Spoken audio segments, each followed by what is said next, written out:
Assalamualaikum warahmatullahi wabarakatuh. Kali ini saya akan menyajikan bagaimana caranya supaya tidak tertipu oleh gerombolan lembaga survei. Jadi kita jangan mau lagi dibohongi oleh gerombolan lembaga survei. Sudah cukup kita dibohongi oleh mereka selama 2 periode. Untuk lebih jelasnya, mari simak video ini agar tak dibohongi lagi oleh lembaga survei.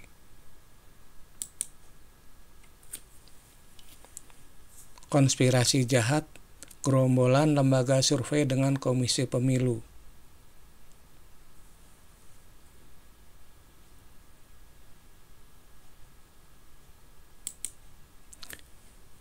Inilah rencana jahat gerombolan lembaga survei dan Komisi Pemilu.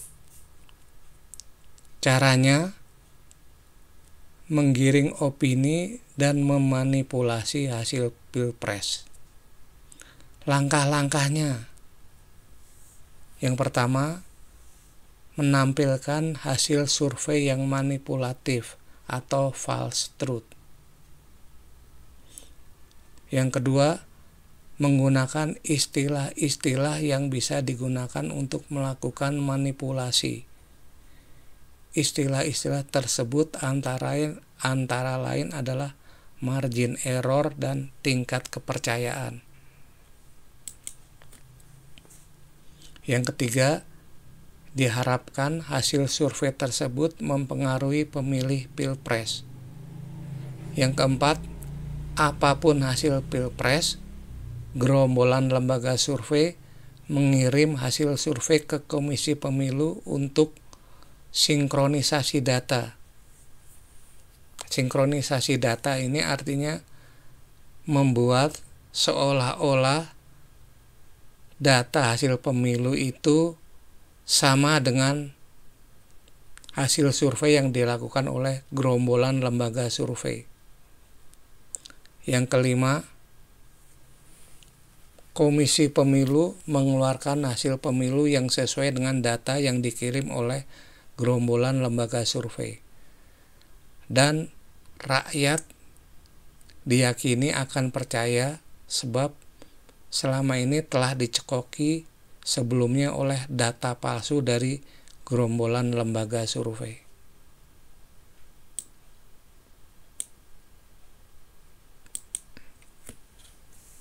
Lalu bagaimana caranya agar rakyat tidak tertipu? Caranya adalah, yang pertama, usahakan menonton atau menyaksikan hasil penghitungan Pilpres yang akan disajikan di lembar C1. Itu artinya pada saat penghitungan akan dilakukan, diharapkan kita menonton dan menyaksikannya. Yang kedua, minta tanda tangan panitia KPPS di lembar C1 untuk keabsahan data yang kita saksikan.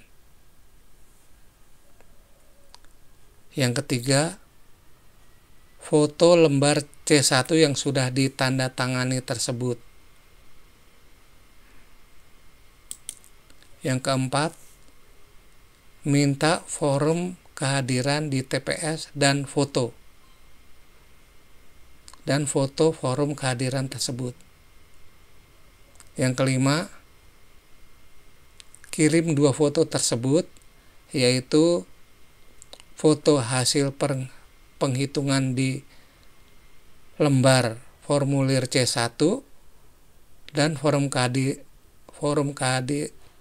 kehadiran tersebut ke lembaga kredibel sebagai data otentik atau data pertama untuk menjadi data pembanding jika ada pihak yang melakukan manipulasi. Yang keenam, berdoa agar tak ada manipulasi di pemilu atau di Pilpres kali ini. Semoga pemilu Pilpres 2024 ini dijauhkan dari manipulasi dan kejahatan. Amin.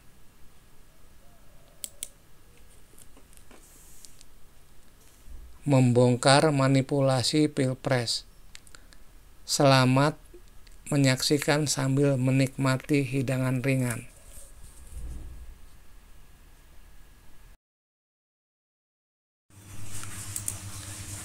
Assalamualaikum warahmatullahi wabarakatuh. Sekali lagi, mari kita bongkar tipu-tipu yang dilakukan oleh gerombolan lembaga survei. Saat ini kita sering melihat ada kandidat-kandidat presiden yang jika berkunjung kemana-mana yang hadir sangat membludak. Tapi anehnya di survei dia mendapat angka yang sangat rendah. Mengapa demikian? Mari kita bongkar tipuan-tipuan yang dilakukan oleh lembaga survei itu. Prolog. Kampanyenya selalu membludak dan penuhi keriuhan. Masa datang sukarela tanpa bayaran karena berharap ada perubahan, yaitu kehidupan yang lebih baik di masa depan. Anehnya, hasil surveinya selalu nomor bontot atau terakhir. Banyak pemirsa dan pendukung yang frustasi dan merasa aneh dengan data yang disajikan di atas. Kok bisa yang kampanyenya selalu ramai justru nomor bontot? Nggak usah heran dan frustasi, sebab kemungkinan besar angka yang tersaji di atas hanyalah manipulasi untuk penggiringan opini. Mari simak terus video ini agar tidak terkecoh dan frustasi. Gerombolan lembaga survei memanipulasi data dan menggiring opini publik untuk mendapatkan cuan dari pemesan survei.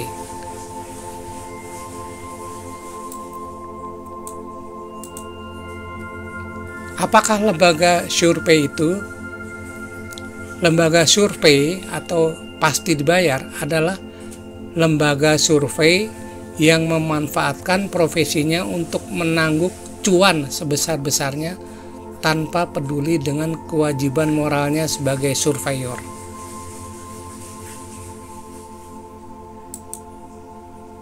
Nah, inilah cara kerja gerombolan lembaga survei. Langkah pertama adalah membentuk persatuan lembaga survei. Misalkan mereka membentuk persatuan lembaga survei, misalnya Perseplik. Tujuannya satu, agar lebih mudah berkoordinasi sesama lembaga survei. Yang kedua, agar kecurangan menjadi tersamar.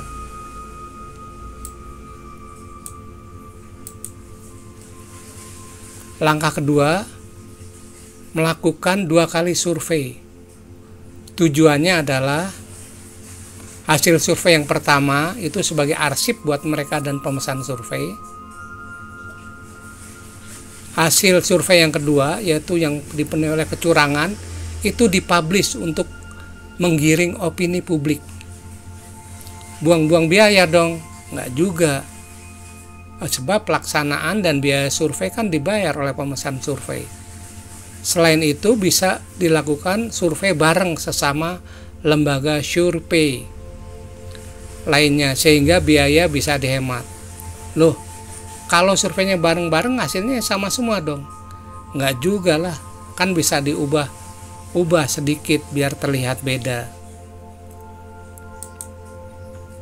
Langkah ketiga, melakukan kecurangan saat survei.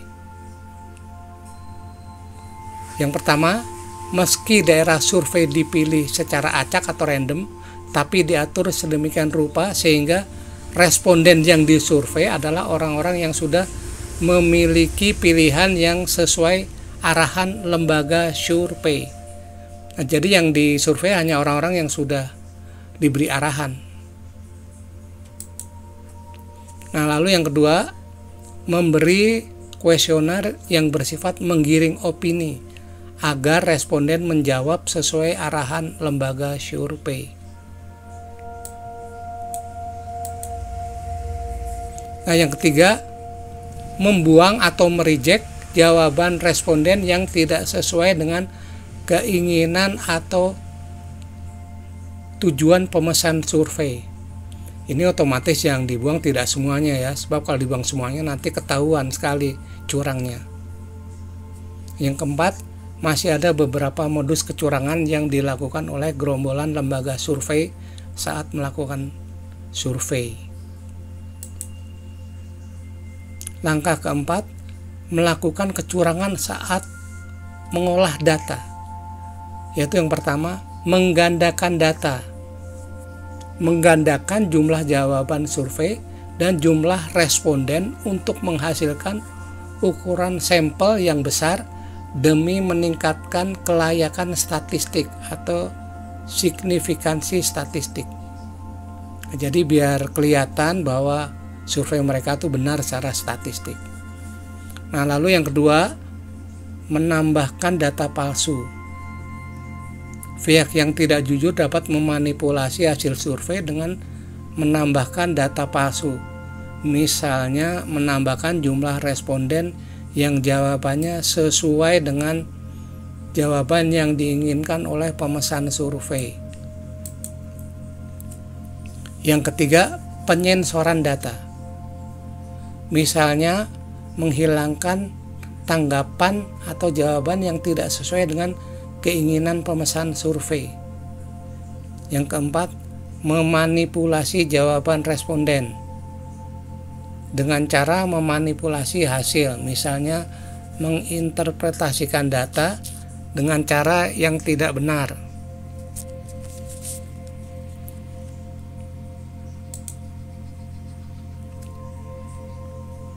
Yang kelima, kesalahan teknis dalam pengolahan data. Kesalahan teknis dalam pengolahan data seperti kesalahan pengkodean atau penginputan dapat menyebabkan hasil survei menjadi tidak akurat. Hanya memang kesalahan ini adalah kesalahan yang wajar dan sangat sulit dihindari. Karena itu ada istilah margin error.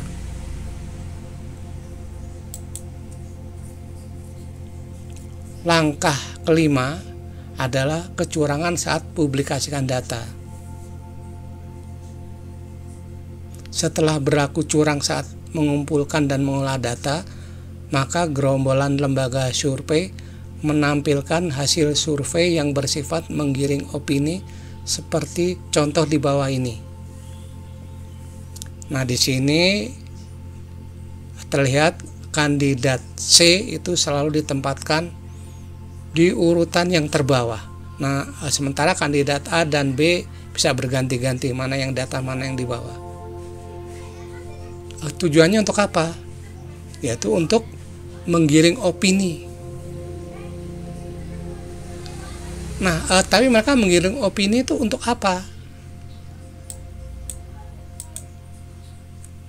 Yang pertama, satu, agar pemilih menganggap yang berpeluang menang hanya kandidat A atau kandidat B, sementara kandidat C sudah pasti kalah.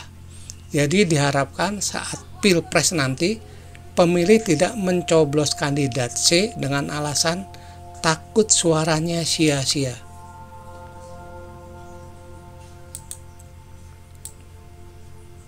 Yang kedua, jika dalam pilpres yang sebenarnya ternyata kandidat C yang menang, maka gerombolan lembaga survei segera menghubungi dan bekerjasama dengan Komisi Pemilihan Presiden untuk melakukan manipulasi agar kandidat C dinyatakan kalah. Kerjasama dan manipulasi model ini sulit terdeteksi oleh rakyat awam yang sebelumnya sudah dicekoki info-info bahwa kandidat C memang selalu berada di urutan terbawah dan bakal kalah. Nah, sekarang ayo kita bongkar kecurangan, yaitu kecurangan yang dilakukan oleh gerombolan lembaga survei. Bagaimana lembaga survei melakukan manipulasi? Biasanya lembaga survei menampilkan data seperti ini. Kandidat B sekian persen, kandidat A sekian persen, kandidat C sekian persen, tidak memilih sekian persen. Tingkat kepercayaan biasanya dipilih 99% atau paling kecil 95% ya. Margin error antara 2,5 biasa sampai 3,5%. Nah, ini agar terlihat seperti data sungguhan, maka gerombolan lembaga survei kompak merilis hasil survei yang mirip-mirip dengan hasil di atas.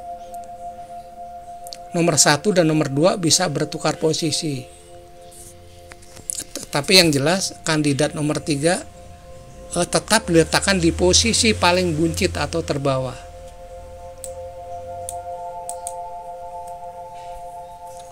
Untuk meyakinkan pemirsa saat pemaparan atau presentasi, mereka menunjukkan hasil surveinya akurat, merujuk kepada margin error yang kecil dan tingkat kepercayaan yang tinggi. Biasanya pemirsa yang awam akan terkecoh dengan pemaparan mereka, sehingga membenarkan kesimpulan gerombolan lembaga survei itu. Apakah pemaparan gerombolan lembaga survei tadi benar? Pasti tidak. Mengapa? Mari simak penjelasan berikut.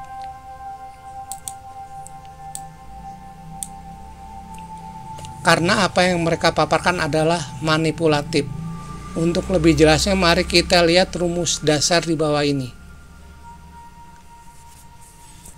Dari rumus di atas, kita lihat ada 4 variabel atau parameter, yaitu yang pertama skor Z. Skor atau Z yang nilainya tergantung tingkat kepercayaan. Jika kita ambil tingkat kepercayaannya 99%, maka skor dari Z adalah 2,576. Dan ini memang ada tabelnya. Jadi ini tidak bisa dimanipulasi. Lalu yang kedua, nilai N yang menunjukkan jumlah sampel. Jumlah sampel dari responden ya. Yang ketiga, nilai P yang menunjukkan persentase keterpilihan dari kandidat. Yang keempat, nilai margin error yang didapat setelah nilai Z, N, dan P sudah diperoleh. Jadi setelah nilai Z, N, dan P diketahui, nah baru kita bisa menghitung margin errornya. Nah, variabel mana yang bisa dimanipulasi oleh lembaga survei? Yang pertama, nilai N atau jumlah responden ini bisa dimanipulasi jumlahnya. Nah, bisa mereka perbesar atau perkecil sehingga untuk mendapatkan angka-angka yang sesuai dengan yang mereka inginkan. Hanya tapi dampaknya memang tidak terlalu signifikan. Yang kedua, nilai Z atau skor Z. Ini tidak bisa dimanipulasi karena merupakan konstanta, sebab nilainya tergantung nilai tingkat kepercayaan yang kita ambil atau kita definisikan. Yang ketiga, nilai P atau persentase pemilih. Nah, ini bisa dimanipulasi dan dampaknya sangat signifikan. Yang keempat, nilai margin error. Ini tidak bisa dimanipulasi karena tergantung dari persentase responden yang memilih, jumlah pemilih, dan nilai dari Z. Nah, jadi margin error memang tidak bisa dimanipulasi. Jadi yang bisa dimanipulasi adalah persentase pemilih. Ini justru yang paling vital. Nah, ini sekarang skenario lembaga survei mengelabui pemirsa. Caranya berusaha menonjolkan angka-angka margin error dan nilai tingkat kepercayaan agar pemirsa percaya bahwa tak ada manipulasi pada data yang mereka sajikan. Sehingga pemirsa tidak begitu mempersoalkan nilai P atau persentase perolehan kandidat yang mereka rilis. Padahal di nilai P ini gerombolan lembaga survei melakukan manipulasi.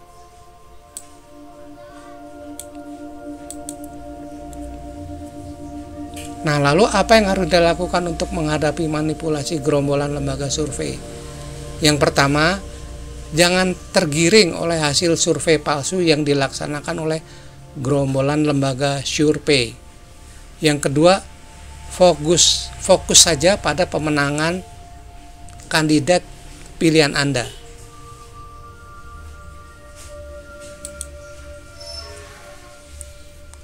Nah, lalu pertanyaan berikutnya, mengapa sih lembaga survei ngotot untuk memenangkan kliennya? Nah, ini alasannya ada dua. Yang pertama, karena ingin dapat bonus yang lebih banyak dari kliennya. Lalu yang kedua, karena diam-diam lembaga survei itu juga biasanya merangkap sebagai tim sukses dari kliennya. Sehingga jika kliennya menang besar, maka cuan yang mereka terima akan semakin besar. Karena itulah mereka mati-matian dan ngotot melakukan berbagai cara untuk memenangkan kliennya. Bapak-bapak, emak-emak, dan semua pemirsa yang sangat saya hormati, jangan sampai kita ketipu sama lembaga survei. Mari tetap dukung calon presiden yang kita nilai paling cerdas dan berniat baik menciptakan kesejahteraan rakyat yang merata dan berkeadilan. Disclaimer, video ini dibuat bukan untuk menyinggung pihak manapun. Yang kedua, setting kejadian video ini terjadi di negara Om Anda yang terdapat di alam hayalan. Yang ketiga, saya berharap video ini bisa menjadi pendorong kebaikan bagi siapapun yang menyaksikannya.